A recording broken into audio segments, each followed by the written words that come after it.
Здраво на сите, полека но сигурно навлегуваме во летото, веќе станува многу жешко и затоа излегов малце во парк тука покрај вода, за да го освежам и вас со една освежителна водена порака. Сите сакаме да сме сегде негде на некоја плажа, за жал сме во време кога немаме баш голем избор каде да ги натопиме нашите стапала во вода, ама ќе се потрудам барем со мислите да ве однесам во Галилејското езеро и да се поучиме заедно од тие Исусови морепловски или поточно езеропловски морнарски лекции, ајде така да ги наречам. Исус бил маестрален учител. Јас сум просто фасциниран од неговиот стил на поучување. Знаете, постојат многу типа педагошки начини на поучување. Еден оној најдосадниот е чиста сувопарна теорија, каде што на учениците им видите точка А, точка Б, точка С, 3.1 и така натаму, и тие ве слушаат, заспиваат, зеваат и така натаму. Втор подобар начин во педагогијата на поучувањето е кога им покажувате визуелни слики, видеа, да не само преку ушите, туку и преку очите да може да ги примаат информациите. Но трет и најдобар начин, покрај се параболите и приказните, бидејќи е докажано дека луѓето полесно памтат приказни, полесно памтат изреки што имаат рима во нив, слогани што имаат рима, но најдобар, уште подобар од овој начин е кога учителот ќе ги земе учениците и ќе ги однесе на настава во природа, ние тоа го викавме, не знам сега дали се вика така, и кога ќе ги однесе да го видат, да го допрат нештото, да го искусат тоа нешто што ги поучува. Нешто слично правил и Исус. И еве сега ќе прочитаме првата лекција, ќе читаме од Евангелие по Марко, 4 глава, 35 стих, и потоа Исус тој ден вечерта им рече да поминеме од спротивната страна на Галилејското езеро. И кога го отпуштија народот, учениците влегоа во коработ каде што веќе беше Исус, а и други кораби беа со нив. И тогаш, кога запловија во езерото, се подигна бурен ветар и брановите го префрлуваа во коработ и многу вода го полнеше коработ. Исус пак беше во кај кормилото и спиеше прилегнат на перница.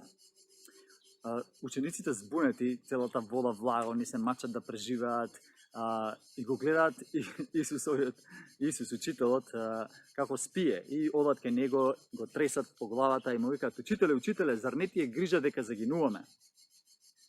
А тој стана, му заповеда на ветрот и му рече: замолкни. И ветрот стивна и настана голема тишина. А потоа им рече: што сте толку уплашиле? Каде ви е верата? И ги опфати голем страв и си велеа еден на друг: кој е пак овој што и ветрот и морето му се покоруваат? Очигледно гледаме дека оваа случка е била една добра лекција за учениците, затоа што гледаме дека Исус е тој кој што им вика: влезете во коработ и да поминеме од другата страна. И Исус знаел дека ќе има бура и целта на тоа патување не било да ги удави во езерото, туку целта на тоа патување му било на Исус да ги поучи една многу важна лекција. А лекцијата е, мислам дека е многу очигледна, дека нема потреба од страв кога Исус ќе не повика да направиме нешто. Исус е со нас. Нема потреба од страв и од грижа што ќе се случи во бурата. Пред еден месец зборував за кризите кои што поминуваме и како да се справуваме со кризите на еден богоугоден библиски начин. Сега оваа порака ќе биде малце насочена кон тоа каде е Исус во кризата. И еве оваа поука Исусова ни кажува дека Исус е во центарот на бурата. Исус е каде што се и учениците. Исус намерно легнал да спие. Мислам дека е многу јасно дека легнал намерно, чисто да им ја тестира верата, да видат дали ќе паничат, дали ќе навистина ќе поверуваат во таа лага дека Исус им рекол да преминат од другата страна на езерото, само и дека сега тие на сред езеро ќе се удават заедно со Исус. И покрај тоа што Исус имал мисија пред нив. Сепак, оно што го заклучиле од оваа поука учениците е заклучокот е во една прашална форма. Кој е овој што и ветерот и морето му се покоруваат? Следува потаму во Евангелието по Марко, ама истата приказна има во малце подетално запишана и во Евангелието по Матеј, затоа и од таму ќе прочитаме. многу слична ситуација, но со една клучна разлика. Во првата ситуација Исус им вика: влезете во коработ и да преминеме од другата страна. А Исус пред нив влегува во коработ, а потоа и учениците влегуваат по него. Во вторава ситуација, Исус го прави она големото чудо со лебовите и рибите, и има еден куп 5000 мажи плюс жени и деца. Исус им вика: влезете повторно во коработ и преминете од другата страна, а јас ќе дојдам по вас откако ќе го распуштам народот. Ќе прочитаме директно од Божјото Слово што вели сега Исус. И веднаш ги присили учениците своји да влезат во коработ и да минат од другата страна пред него, додека тој да го распушти народот. Па штом го распушти народот, сега сите очекуваме дека Исус ќе забрза да ги стигне учениците, но Библијата вика вака: тој се искачи на планина за да се помоли на само. И таа вечер остана таму сам. А коработ веќе беше на сред море и силни бранови го удира, зашто ветерот дуваше спротивно. Но на четвртата стража, преку ноќта, тоа е негде после 3 часот после полноќ, дојде Исус кај нив одејќи по морето, одејќи по водата. А учениците штом го видоа како оди по морето, се уплашија и рекоа: тоа мора да е некој привидение, некој дух, и од страв извикаа. Но Исус веднаш им прозваре, велејќи: не бојте се, јас сум, не плашете се. И сега доаѓа главниот момент. А Петар, одговорејќи му рече: Господи, ако си ти, заповедај да дојдам кај тебе по водата. И Исус му рече: дојди. Па штом излезе од коработ, Петар тргна по водата за да дојде кај Исус. Но кога го виде силниот ветер, се уплаши, почна да тоне и извика: Господи, спаси ме. И Исус веднаш му подаде рака, го фати и му рече: маловернику, зошто се посомнева? И кога влегува во коработ, ветерот престана. Внимавајте, кога влегува во коработ, ветерот престана. Ова многу ми алудира дека целата ситуација од Исус е спланирана да биде лекција. Затоа што штом заврши лекцијата, целата бура престанува. А оние што беа во коработ му пристапија, му се поклонија и рекоа: навистина, ти си Божиот син. Многу добра освежителна порака. Не само што сте со мислите во водата, туку и водата влага во вашиот кораб. Ама интересно е што тука учениците не заклучуваат сега повторно со прашање кој е овој на кој што ветрот и бурата нели му се покоруваат, туку заклучуваат: навистина ти си Божиот син. Нели, тоа што Исус навистина е. Која е разликата помеѓу првата случка и втората случка? Веќе ви навестив на почетокот. Во првиот случај Исус им вели: влезете во коработ и да одиме од другата страна. Исус прв влегува и физички е присутен во коработ, и тие се со него, настанува бура, ја губат верата, се плашат од една, стравот превладува и мислат дека ќе потонат, заборавајќи дека Исус е со нив во бродот, физички присутен. Во втората ситуација Исус им вика: одете вие, ја да го распуштам народот, ќе дојам по вас, но гледаме дека не оди веднаш, туку се качува на планината и се моли до доцна во ноќта. Во Евангелието по Марко дури вели, истава случка каде што се опишува, вели дека Исус вика кога беа на средината од езерото, ги виде како се мачат во езерото, нели со бурата, но сега тие се оставени сами на себе, на сред езеро, после полноќ. Исус веќе сега не е присутен со нив и сигурно се присетиле на таа случка каде што Исус бил физички присутен со нив и сигурно си викале: камо да беше сега Исус со нас, па да го замолевме, па он пак ќе станеше, ќе му заповедаше на ветрот, на бурата и се ќе стигнеше. Но сега сме оставени сами на себе и пробуваме да се спасиме како и да знаеме. Но гледаме на Евангелие по Марко, ни кажува дека Исус ги гледа. Иако, знаете, во време каде што немало електрично осветлување, да неколку километри во таа темна, длабока, густа, темна ноќ, кај што е темно, па и бура има, врне многу, со човечки очи е невозможно да се гледа. Така што јасно станува збор дека тука станува за едно надприродно гледање. Кога сме ние во бурата, кога сме ние насред бура и мислиме дека Исус физички не е присутен, ова порака, ова библиска случка ни кажува дека Исус не гледа, иако тој физички не е присутен, тој е тука да ни помогне. Исус доаѓа кај нив во четвртата ноќ на стража. Тоа, како што ви кажав, е после 3 часот по полноќ. Веќе кога тие се уморени, веќе кога можеби губат надеж, што ќе се случи со нив, Исус доаѓа по нив. А учениците штом го видоа како оди по морето, се уплашија и рекоа: тоа е некој привидение, некој дух. И од страф извикаа. Зошто си помислиле дека е привидение? Веројатно затоа што не го ни очекувале Исус да дојде. Веќе толку изгубиле надеж дека Исус ќе им помогне, што не го ни очекували. Кога виделе некоја силуета како се движи по морето, си рекле: ова е некој дух, кај сега бура тука ќе потонеме, па уште и некое привидение доаѓа по нас. Но Исус им се објавува: не плашете се, јас сум. И што следи сега? Следи многу интересна реакција на Петар. Петар го гледа Исус и му вели: Исусе, ако си ти, заповедај да дојдам по водата кај тебе. И Исус му вика: дојди. И што прави Петар? Стапнува во водата и оди нека Исус. Да не се повторува многу, она што го гледаме тука е на огромен чекор на вера што го превзема Петар. Чекор на вера што верувам дека ќе му го промени целиот живот понатаму. Токму поради ова искуство, токму поради овој искуствен стил на поучување на Исус, каде што ја сценира целата ситуација, да им приреди едно такво искуство незаборавно за цел живот за нив. Петар ја положува целата своја вера во Исус, се фокусира на Исус, го гледа право во очите, ајде така да кажам, и прави чекор на вера. Многу храбар чекор. Во вода некој не може да се осмели вака во мирна водичка тука во парков да го направи тоа. Замислете во една бурни бранови каде што претходно сте мислели дека ќе изгинете. И Петар зачекорува по водата, прави неколку чекори и се додека е фокусиран на Исус, Петар е над водата. Во овој момент каде што Петар го губи од фокусот Исус и се фокусира на големите бранови, го обзема голем страф и што се случува? Петар почнува да тоне.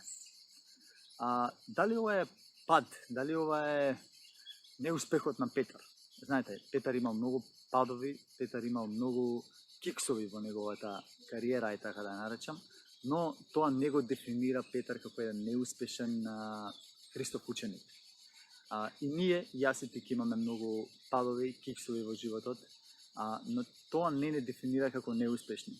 Се додека продолжуваме напред, се додека се покајуваме за нашите падови и се додека извикуваме, слично како Петар: Исусе, спаси ме.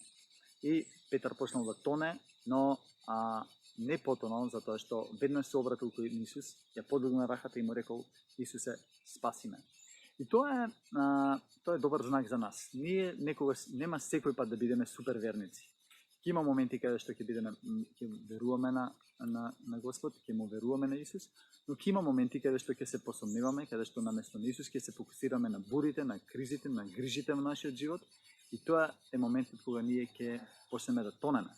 Но она што е важно е во тие мигови да извикаме кон Исус, да не забораваме, да не мислиме дека Исус сега се разочарал од нас, се не напуштил и дека сме оставени сами на себе. Ќе почнеме да тонеме, да не губиме надеж и вера во Исус, туку да извикаме кон Него и тој е тука да ни помогне.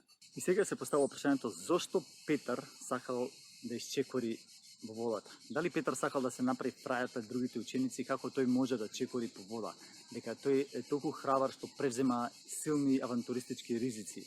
Нешто што е сега популарно по видео, по социјалните медиуми, луѓе одат по врвот на зграда, скокаат од една од друга зграда, банджи джампинг скокаш, да преземаш ризици, авантура, адреналин, да покажеш. Дали Петар сакал да го постигне тоа? Не верувам дека е така. Петар сакал да биде онаму каде што е Исус. Петар не му рекол на Исус: заповедај ми да зачекорам по водата.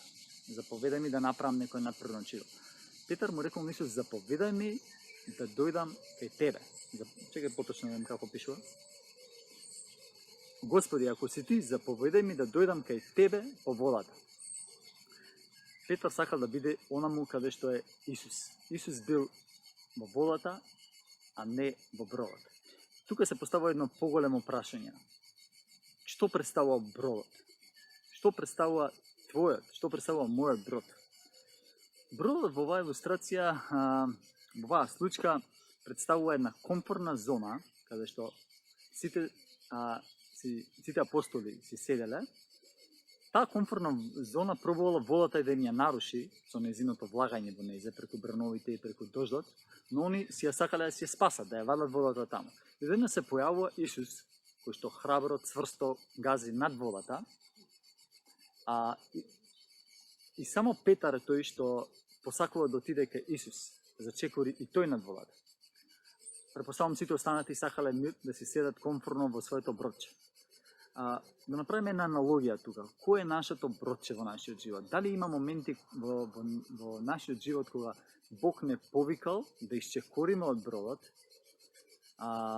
над водата, над бурите, над кризите, да исчекориме, да направиме еден чекор на вера, како што направил и Петар, со цел да излеземе, да напуштиме таа удобна зона и да направиме некое чудо, некоја исчекор, некоја силна одлука во нашиот живот.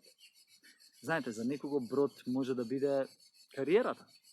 Западнал во нека кариера, Господ од X причини те повикува да излезеш од таа кариера, но ти се плашиш дека ако излезеш ќе немаш леп зараѓање, ќе немаш како да преживееш, едноставно ти е сигурно во таа кариера и остануваш таму да бидеш. За некого брод може да биде и врската. Едноставно се наоѓа во некоја можеби токсична врска, небогогодна врска. Бог му вели, ти вели и вели како сакате, излези од таа врска, но личноста се плаши, што ќе биде ако излезам, па дали ќе најдам друга девојка, друг дечко, удобно би им оваа врска, не е баш по Божјата волја, ама ете, окей ми е, ги задоволува некои мои потреби и желби, ќе си останам таму. Додека Бог не повикува да храбро направиме чекор на вера, нели?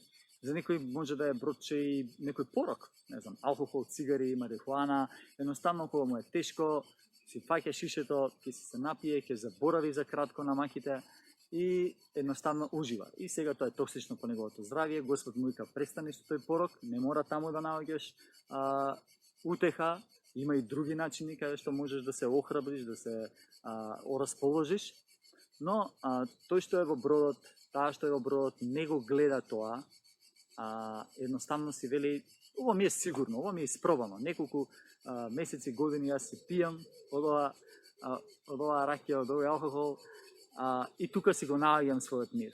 Додека Исус не повикува да излеземе од таа комфортна зона. Измислете, размислете си самите кој е вашиот брод. Ако не знаете, стравот ќе ви покаже. Стравот ни покажува кој е нашиот брод во нашиот живот. Само треба да се запрашаме која е на област што ни дава сигурност надворот од Господ.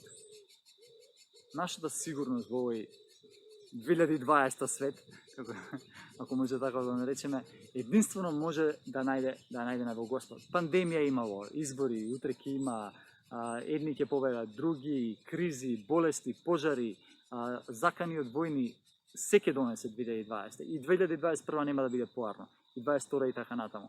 Нашата надеж треба да е во Господ. Ако во овој живот, нашата сигурност, нешто друго, ја засенува Божјата сигурност. И нашата сигурност, доверба, безбедност ја наоѓаме во нешто друго, што не е по волјата на Господ, тоа е нашиот брод.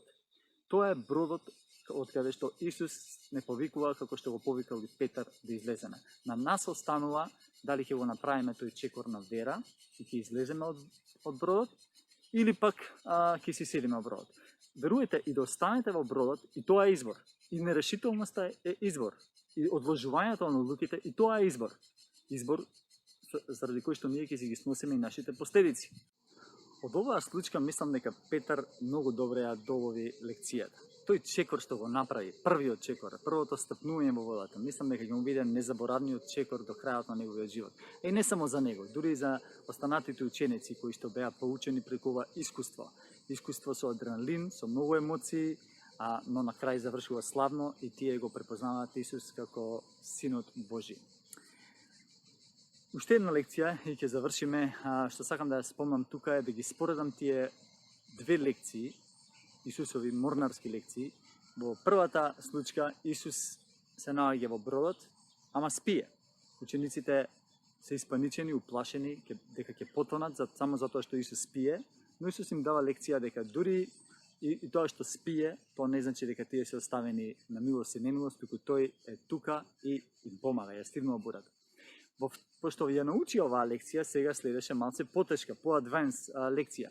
И затоа Исус ги испраќа сега на патување во брод, но тој овој пат не е физички присутен со нив.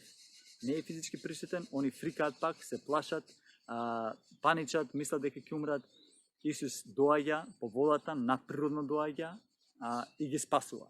Мислам дека ние денес живееме во третата фаза, во третата лекција на Исусовото делување.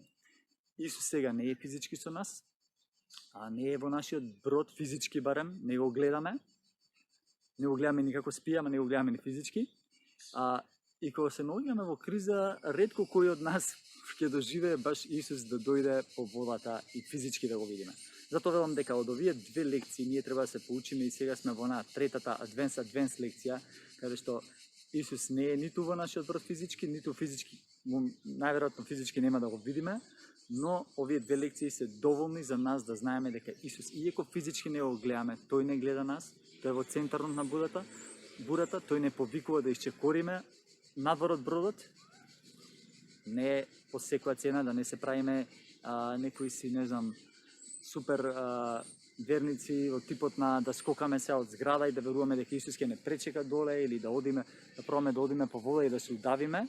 Пак ќе кажам, не е тоа буквално толку да се свати тука, станува збор за она што зборевме дека да си го препознаеме нашиот брод, кој е она наша комфортна зона која што не оддалечува од Господ, во која што си наоѓаме нашата сигурност надвор од Божјата волја, а ни дава некаков илузорен комфорт. Откога ќе препознаеме таа наша област, треба да го направиме тој чекор на вера како што го направи Петар и да знаеме дека можеби ќе боли малце, ќе биде неугоден чекор, ќе бара од нас малце пеперутки у стомакот, адреналин, но знаеме како заврши Петар. Никогаш потоа нема да се покаеме зашто сме го направиле тој чекор. Едноставно Божјиот избор, кога сме ние послушни на Господ, никој не се покајал до сега од тоа што му бил послушен на Господ. Така треба и ние да му веруваме. Целата Библија е полна со приказни, со патувања каде што луѓето што му биле послушни на Господ виделе благослов, среќа, убави работи, убави последици од таа послушност, а оние кои што не му биле послушни завршиле лошо, а некој пат и трагично. Така што никој од нас нема се покае за тоа што му бил послушен на Господ, на Исус. Океј. Тоа беа неколку поуки од морнарските лекции на Исус. Верувам дека има уште поуки од овие длабоки искуства на Исус и на учениците. Оставам на вас, ако ви текне нешто повеќе или ако сте согледале нешто во библискиот текст, ве молам запишете го во коментари, да се поучиме меѓусебно и ве оставам со Божјиот мир и Божјиот благослов, што и да правите, оваа недела нека биде според Божјата волја. Се гледаме во наредна прилика. Чао!